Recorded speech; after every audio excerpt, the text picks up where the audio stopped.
Okay, a look ahead to what's to come this weekend soon, but we've got to talk about the Punchestown treble on Thursday, Patrick. One place to start. Gameofinches in the bumper. Was it easy, easy as you like?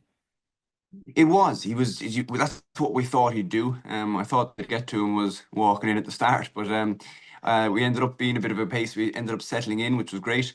And look, he's a fine big horse, beautiful horse, 16-3. He only came here late November, which is never easy to do. We like to give horses plenty of time to settle in, which is why we're getting him out as late. And obviously, the meeting was put back, which is not ideal.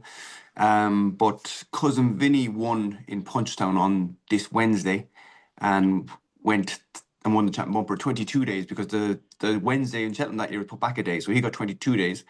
Whereas, of course, this fella won on the Thursday, so he get 20 days. So it's not ideal, but it can be done. And the fact that he's a 6-year-old who's had 2 point-to-point runs and a bumper run, it's a little bit different perhaps than a horse who's had their first ever run. So it's not ideal, but he definitely has the ability to be competitive in Cheltenham, and if we're happy, that's where he'll go. That's it. Willie's won it 13 times. No one's won it more times than you. You mentioned cousin Vinny there. Do you think he has the right characteristics, this horse? Because, like you say, I suppose the question is he racy enough to deal with that sort of test? Yeah, look, I think we don't think he's short of gears. Now, look, normally I would like to give them a squeeze, teach them to quicken, and but because the race was so close at Cheltenham, I was very conscious of giving him as easy a race as we could. So I didn't get to open him up, and perhaps that's a little negative as well. But we've done it at home, and I think he's not just a galloper. I think he has a turn of foot. And look, there probably hasn't been too many horses his size and scope that maybe have won the champion bumper. You'd probably be looking at something like Florida Pearl. Okay. Paseo Vega was as tall, but maybe not as wide. Um, but he definitely has the ability to win it, and we'll have to see how he comes out of the race over the next week or 10 days. But that's what we'd like to get him to go to. Yeah, fascinating stuff, and I'm sure plenty of people can't wait to see which horse you end up riding in the race if he gets there in good shape. What about Jade de Grugy then? She's Mares Hurdle being bound seemingly on the back of that win. Yeah, that was, look, she was entitled to do it on ratings, but she'd obviously had a setback early in the season. And, she hadn't got a huge amount of work done before that race. So that will bring her on hugely. Again, you'd prefer to have more time to recover, but that's the cards we've been dealt. And look, she's a horse with an awful lot of ability, and depends, of course, what turns up in it. Brighter days ahead, lost him out. But we think there's huge improvement to come from yesterday, and she should be very competitive in that as well. Yeah, even if it turns out to be red hot, or it could be relatively winnable, I suppose, in that circumstance. High class hero, he jumped well, I thought, on his way to winning the beginners chase. He won't be in Dancing City and Ballyburn's class, though, would he? Look, no, he'd have to improve a lot to get to their class. I think he earned the right to go to the Brown Advisory. I rode him in the Albert Bartlett last year. He was just too keen. He was far too keen at me, but then he ran a cracker then back in Punchestown. So I think drier ground will suit him. He's quite a light framed horse. Um, and the way he jumps, he's quite low. I think that will actually suit the Cheltenham fences. Punchestown Irish fences have a bigger belly, they're a bit thicker. And the way he jumps, I think that'll suit the shape and the size of the fences in Cheltenham. So I could see him getting into the top four. That wouldn't be a huge prize. I do think the better the ground, the better he is, though. Okay. On to Fairy House Saturday. The focus is bound to be on I Am Maximus in this Bobby Joe chase. Obviously, you have a strong team here. A word on him, what you might expect from him, and maybe Nick Rocket as well. Obviously, the horse, the Thyestes winner, he's up in class, but possibly the one to beat. Yeah, look, I am Maximus. Obviously, Paul is getting reunited with him. Paul seems to get on particularly well with him. He's not an easy horse to ride. And he seems to get better always as the season goes on. Even as a novice chaser, that was the case. But look, it's not going to be easy with the weight he has to give away. He's 11-12. He has to give £12 to Nick Rocket. That'll be difficult.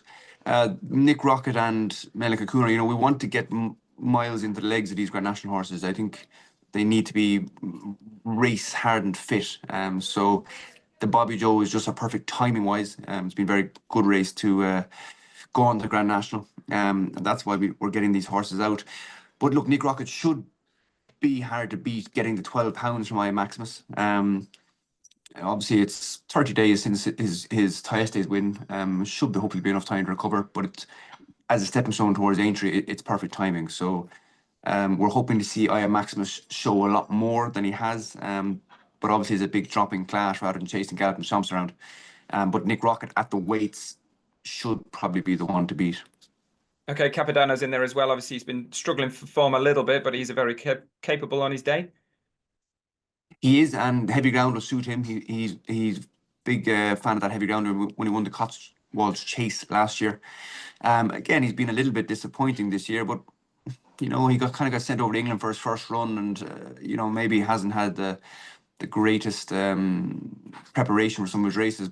I'd again be expecting him to show an awful lot more than he has been. That's what we just need these horses to come out now and improve on their previous form. How bad has it been, the weather-wise? We've had some sort of pretty strong flash flooding around the place, and I see cancellation on Friday as well. Yeah, Punchestown off today, and there was no inspection called, so obviously they got huge amount of rain. Now it was very heavy there yesterday. It was hard work, but hopefully we can get racing in Fairyhouse and Naas at the weekend. Look, we won't complain about wet, proper winter ground. That's jump racing ground. So hopefully we go ahead and we'll swim through it. What can we expect from this Aslan in the Pro-Am? Arslan, I think. I think there's an R in there somewhere. By Wootton Bassett, not the usual course for one of his progeny. He was second in a point. I like him. I like him a lot. Fine, big horse. Doesn't look like a flatbred. Looks like a pointer. Obviously has a turn of foot. Has a bit of gears. Settles really well. I'm really looking forward to riding him. Again, I would have preferred to gotten him out earlier, but that wasn't possible, unfortunately. But I think he's one of our better ones. I'd be expecting him to be up near the top in the spring bumpers. Okay, just briefly then, Naas Sunday, there's no El Fabiolo in the Grade 3. Firstly, is he okay? Are we likely to see him again before Cheltenham, if we see him at Cheltenham at all? He's 100%. I actually rode him out myself this morning, and he got me blowing. He took a good tug. No, he's 100%. Willie decided not to go there. I'm not whether we go to Cheltenham or not. We'll see.